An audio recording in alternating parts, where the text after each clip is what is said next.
Hello, my name is Keshwani. That's Keshwani, Keshwani.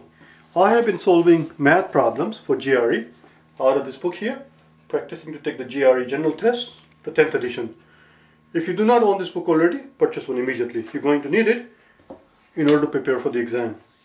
The problem that I'm about to solve is the one that you're going to find on page number 375, quantitative comparison question, hence the QC.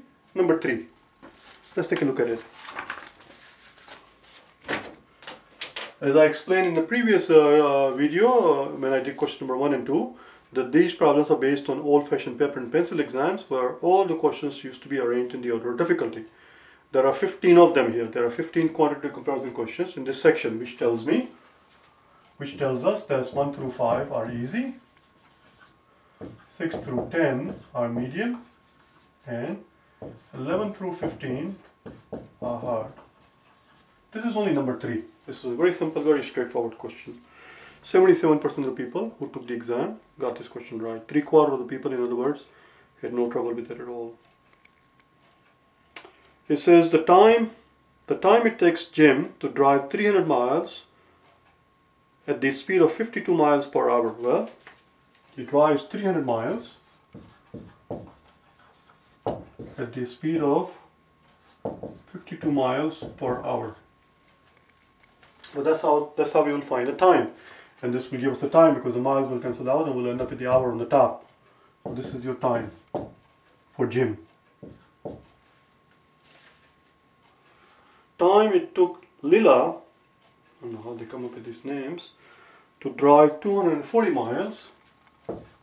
Time it took Lila to drive 240 miles at the speed of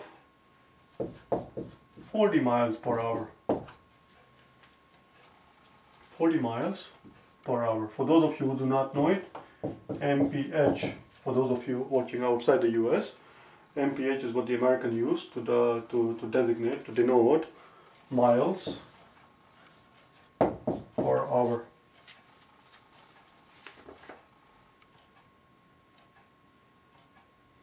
I know we have no equivalent thing. We do not, when we use metric system, when we have kilometers, there is no such thing as kph. Obviously, nobody would understand kph. But mph is a general notation that the American use to express the idea of miles per hour. So, how do we compare them? Well, the very first thing you have to keep in mind, the reason why 1/4 of the people miss this question, not because it's very difficult, but because they forget that these questions are for quantitative comparison, not computation, which is why I write down the word computation and cross it out for emphasis, to remind you that these questions are not about computation, these are about comparison. For example, here, this is very straightforward. 240 divided by 40 is simply 60 miles per hour.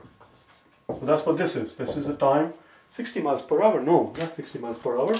6 hours. 6 hours. That's the time. That's the time it took Lila. Here we have 300 divided by 52. Well, we know that 300, this is where people end up wasting their time because they actually figure it out.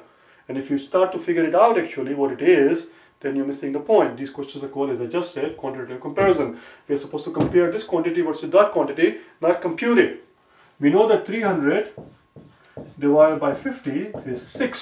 If 300 divided by 50 is 6, then 300 divided by 300 divided by 52, whatever the hell it is, it's got to be less than 6. This is how we write less than 6. Right here means less than 6. This would mean something more than 33. This is something less than 6. So here we have a quantity that is less than 6. Here we have a quantity that is exactly 6. Therefore, something less than 6 is less than 6. Something less than 6, it has to be less than 6. Therefore, the answer is B. That's all. We don't actually have to compute anything. Let's do the next one, number 4. Number 4.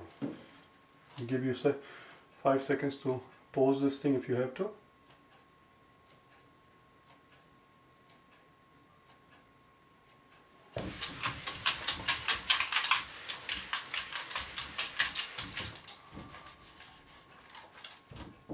number 4. Negative 5 raised to 6 versus a negative 5 raised to 5. The concept that they are trying to test here is that any negative number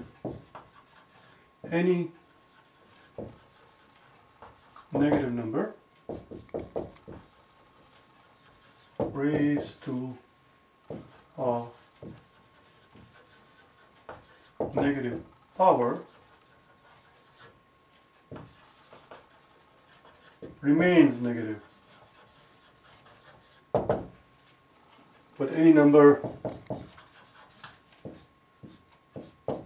should be any number. Any number, oh there we go. Any negative number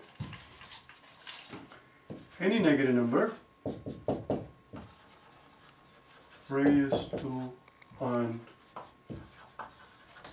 even power, any negative number raised to that's not what I meant to say. Any negative number raised to an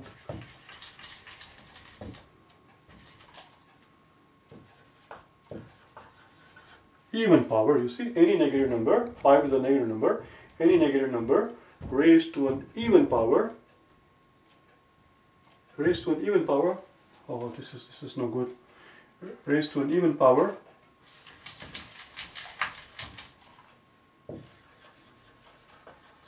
becomes positive. Any negative number raised to an odd power, 5 is an odd number, 6 was an even number, any negative number, so now I'm doing column number B, this is your column B, this was your column A. In column B we have any negative number raised to an odd power,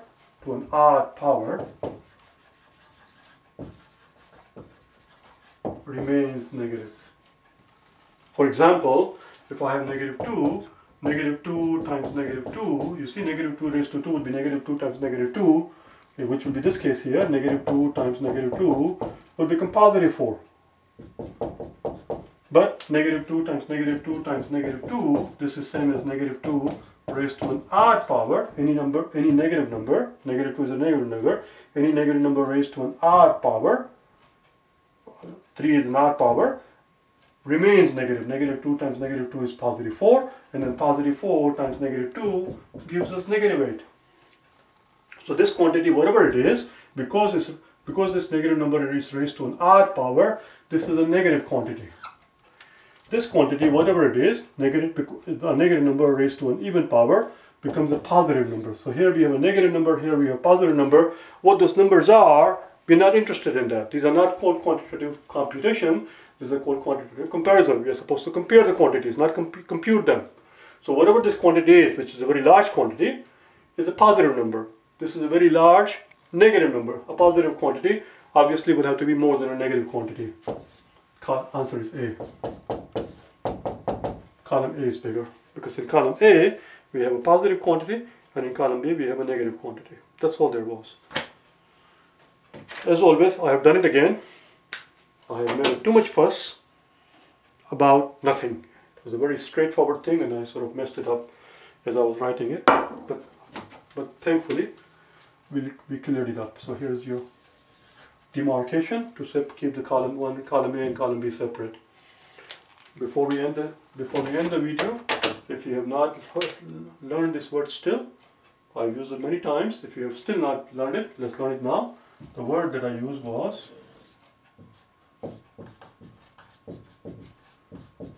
demarcation.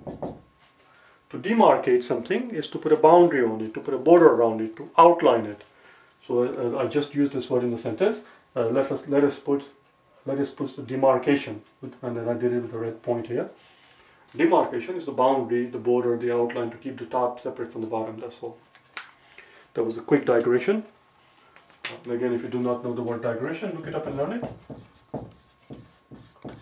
Digression means to go off a topic. To go off a topic, not to be confused with regression or progression. To progress, to regress, and to digress, those are different words. Anyway, that was the end of this video. I hope you found it helpful. If you wish to get hold of me, if you wish to get hold of me for personal private tutoring, I do tutoring, face-to-face tutoring. I also tutor over the internet via Skype, and I also tutor over the phone. If there is anything at all that I can do to help you prepare for the exam, go to my website at www.prep.gre.com and send me an email. Or you can go to www.KeshwaniPrep.com and send me an email. Alright? Thank you.